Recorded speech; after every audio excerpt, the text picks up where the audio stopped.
Welcome to Sai சமையல் and vlogs. இன்றைக்கி நம்ம எக் கிரேவி எப்படி செய்ய போகிறோம்னு பார்க்க போகிறோம். வாங்க பார்ப்போம். கடாயில் நான் பட்டரும் ஆயிலும் சேர்த்துக்கிறேன். அப்புறம் நான் அரைச்சி வச்ச வெங்காயமும் தக்காளியும் ஆட் பண்ணிக்கிறேன். இதை நல்லா வதக்கி விட்டுக்கோங்க.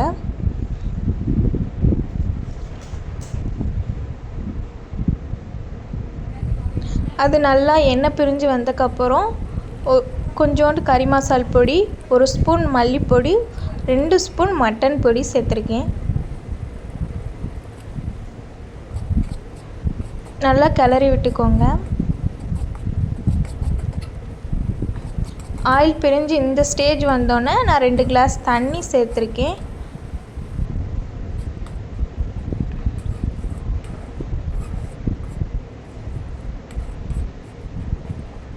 நான் 2 பேருக்குனால நான் அளவாக தான் வச்சுருக்கேன்.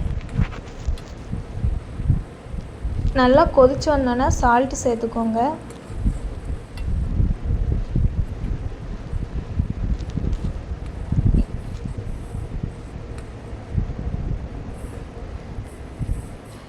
நான் 2 பேருக்குனால 2 முட்டை உடச்சி ஊற்றிருக்கேன். உடச்சி ஊற்றினோன்னா இந்த மாதிரி நல்லா கொதித்து ஆயில் பிரிஞ்சு வந்தோன்னே ஸ்டவ்வை ஆஃப் பண்ணிவிட்டு கொத்தமல்லி சேர்த்துக்கலாம். கொத்தமல்லி அளவாக சேர்த்துக்கோங்க. நிறையா சேர்த்திங்கன்னா டேஸ்ட் வேறு மாதிரி ஆயிரும், நல்லாவே இருக்காது. அவ்வளோதான் ஃப்ரெண்ட்ஸ். நீங்களும் வீட்டில் செஞ்சு பார்த்துட்டு எப்படி இருக்குன்னு கமெண்ட் பண்ணுங்கள். நான் தோசைக்கு வச்சுருக்கேன், சப்பாத்தி எதுக்குனாலும் இது நல்லாயிருக்கும். சிம்பிளாக எக் கிரேவி என்னோடய ஸ்டைலில். என்னோடய வீடியோ பிடிச்சிருந்துச்சுன்னா மறக்காமல் சப்ஸ்கிரைப் பண்ணிடுங்க. இன்ஸ்டாவில் என்ன ஃபாலோ பண்ணிக்கோங்க. அடுத்த வீடியோவில் பார்ப்போம்.